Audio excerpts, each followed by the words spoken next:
Mais bon, je reviendrai un jour sur ce sujet. Mais de ce que j'ai pu apprendre, l'initiation sert à dompter les veaux, pas à le nier.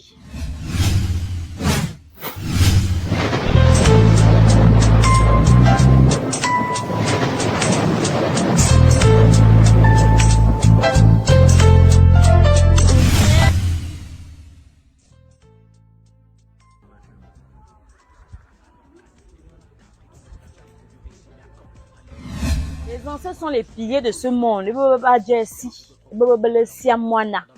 Ce sont eux qui commandent le monde. Chez les femmes, les ancêtres ne sont pas morts, ils ne disparaissent pas. Ils changent juste des statuts vibratoires. Les ancêtres protègent les lignées. Ils corrigent les déséquilibres et ils transmettent la connaissance. Le Biéré n'est pas un code morbide comme on tente à nous le faire croire. C'est une technologie spirituelle de continuité. Il garantit la mémoire, la force et l'identité du clan.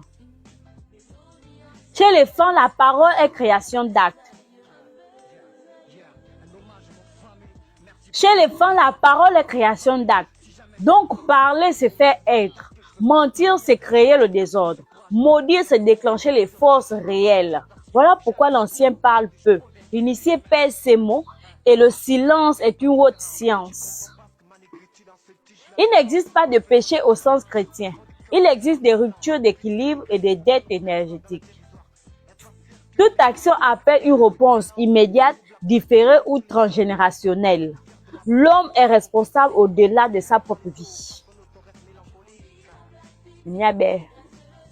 Pour l'homme fan, la mort n'est pas la fin. C'est un passage, une transformation, un retour au monde invisible. Un mauvais vivant devient un ancêtre errant. Un bon vivant devient l'un des piliers du monde invisible. Si je dois synthétiser tout ça, je peux dire que la cosmologie enseigne que l'homme n'est pas au centre du monde, mais au centre des relations. Il ne s'agit pas ici de croire, mais de vivre dans la parole, dans l'acte et dans la mémoire. Alors, si vous avez plus d'informations pouvant compléter mes propos, vos commentaires seront les bienvenus. Si j'ai fini de parler, n'oubliez pas de partager car la vie c'est le partage. Alors, je vous souhaite une bonne journée.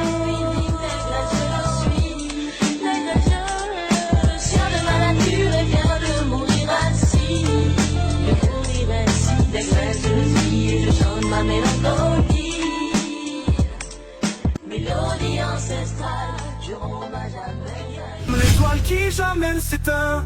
Biasoya, ta voix qui résonne. Le monde t'écoute, ton message tonne. Si la yonkolon te benyunga, ton amour spirituel fait vibrer nos âmes.